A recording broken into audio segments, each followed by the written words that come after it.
My name is Ethan Andes. I'm the owner of Andes Roofing, and we're located in Sellersburg, Indiana. Prior to getting into the roofing industry, I worked for Sherwin Williams all through high school, and customers would come in and needed help with colors and shades and things like that. I have used that experience that I got working there, translated over into roofing to help customers with what colors of shingles would make their homes work the best. And then after I got out of high school, I went straight into roofing sales as well as doing inspections for insurance companies. And it was kind of the handwriting on the wall that one day I woke up and was like, why am I working for somebody else when I could do this myself? Well, this is actually one of the most prestigious awards that we've gotten at Andes Roofing. My pastor's son does wood burning, and so he made this for us. So I'm actually It's priceless. Oh, absolutely. Yeah, I'm more proud of this than I am of some of the other certifications that we've got. It's pretty cool. So we put it right by the door when everybody comes in. The major issue is that when guys come in, they install on a roof, they're done, and then they walk away. But it's other trades that come in on top of your roof, like somebody that's cleaning the gutters will go and scrape all the granules off above the gutters. Or you got a stone guy, which is in this case, they came and put a stone facade over the front of here. They put stone around the chimneys, and then you've got other areas where guys are walking up in between these dormers. And so if guys are trying to come in and do the siding or the stone, they'll tie in and they'll nail boards like walk boards into your shingles that you installed and they were perfect when you left. And they don't know how to seal it off correctly, how to install new shingles. I say the biggest reason roofs fail is installer error and not the shingles, but it comes down to other trades too on top of you.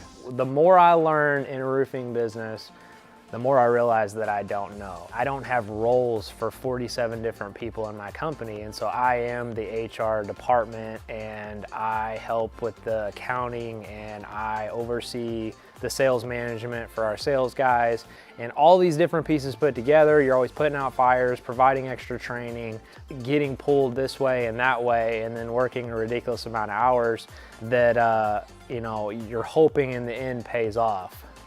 Believe it or not, I mean, you see here, there's nothing around it. There's no flashing. Yep. It's those screws or probably Guys planks. putting their scaffolding up there to put that stone on there. They'll just nail right into the top of the shingles, come back. They may seal it, they may not. So the backstory is this homeowner actually bought this home recently. And if you go and you buy a home, everything looks nice and new and painted, but that right there, that's an active leak. Like somebody put lipstick on a pig and it's got to be leaking. If they work with a roofer, we would have had some kind of a space where they put that mesh up there before they put that a concrete or some kind of, you know, masonry sealant to put that stone on there. You've got to leave a gap for us to be able to get our new step flashing up underneath there. So I don't know exactly what's going on until we try and get that out, or how we're going to go about fixing that. But one thing's for sure, when you put coil metal up there and then you nail all through it, it's ignorance. Like, it doesn't do anything. From a contractor perspective though, like, I think you owe it to a homeowner to tell them going in, be like, these are the liability places, like I may or may not be able to fix this because of this other contractor. Our company, we work all around Southern Indiana and the greater Louisville area, dealing with insurance work here, dealing with retail. It's very familiar to us. You know, everybody I hire is ultimately from here, so we're all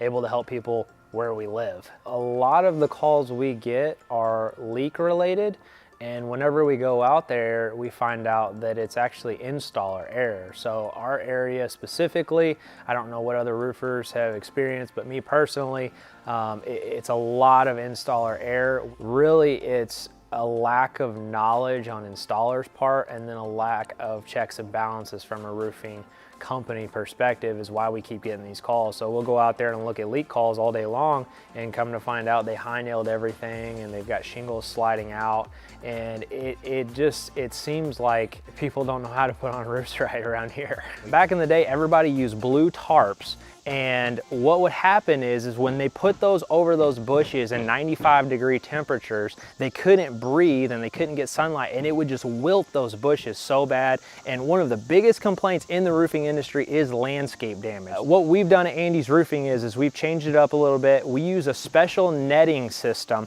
that goes all around the house, and it's breathable. What we do in the morning time is we drop off this box trailer and we get all the supplies that we need out of it. And ultimately, when we leave leave the job at the end of the day, we take the box trailer and you're left with nothing but a beautiful new roof and no nails and tar paper and trash everywhere. About every 3 or 4 years, we'll get a small hailstorm, usually not big enough for storm chasing companies to come in town, but it's enough to keep the local guys going. But we've had a few companies here in the last couple of years go out of business because their model was based on storm restoration, and it's not a good model to have if you're praying for something that may never happen. Our goal, like Avco, we want to get a job off of every job we do.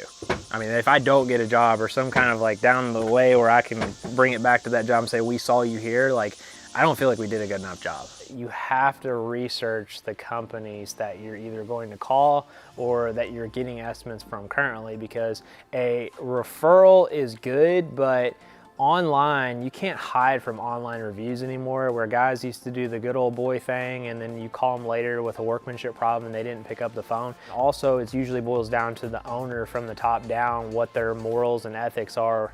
And if I was going to give a homeowner any advice, I would say research these companies on Google, because you can't hide from Google reviews. And then also the BBB, and I have a conviction about top of mind. Like, people don't buy from you if they don't know who you are. Well, in my area, my target area, which is Southern Indiana and then the east end of Louisville, like, I want to be top of mind for all these people. They laugh at me at ABC because they rolled up on one of my jobs. I had like 10 yard signs in like a little diagonal part going around the house.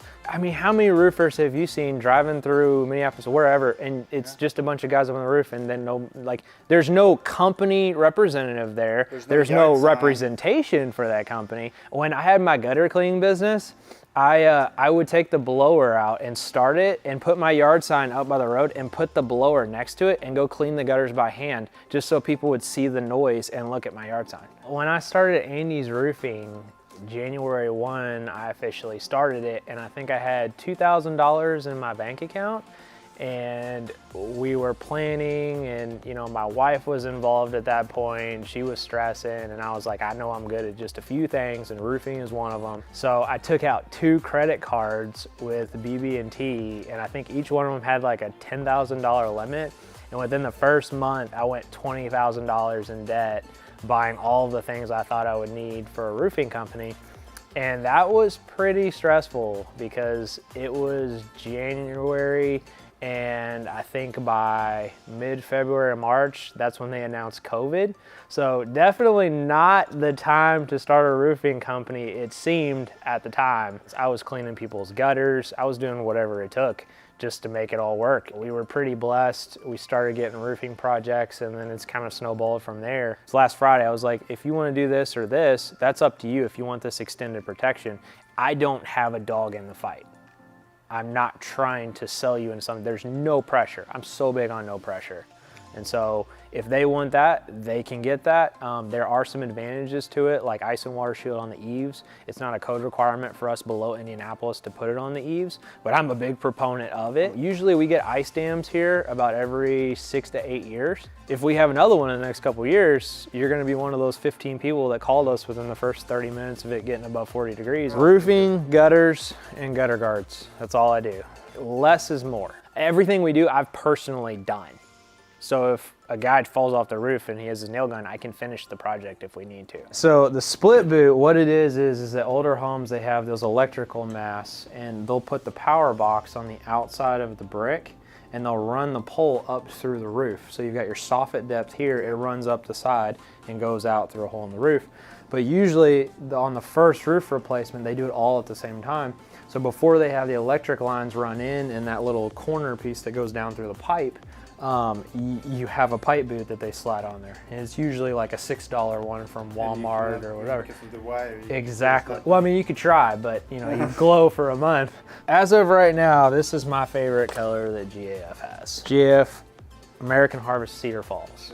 And I tell homeowners, so I got an iPad and I've got every color, pretty much every color we've done, I've got like 5 or 6 different roofs in that color and different brick tones that they can look at on my iPad.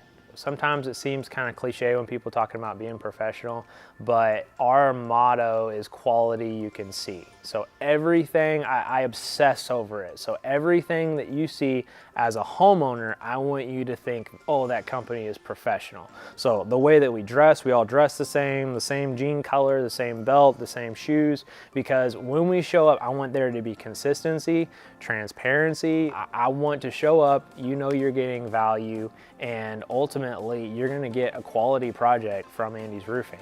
So I want that when you research our company, I want you to look at everything online. I want you to see the projects that we've done and think, wow, this company is professional. Like, they know what they're doing, and that I obsess, like I said, over that. I want people to know us as, like, you know, that's a good roofing company, because if I can get a shot and come out and explain what we do and how we do it, I have a good feeling that most people would want to work with us.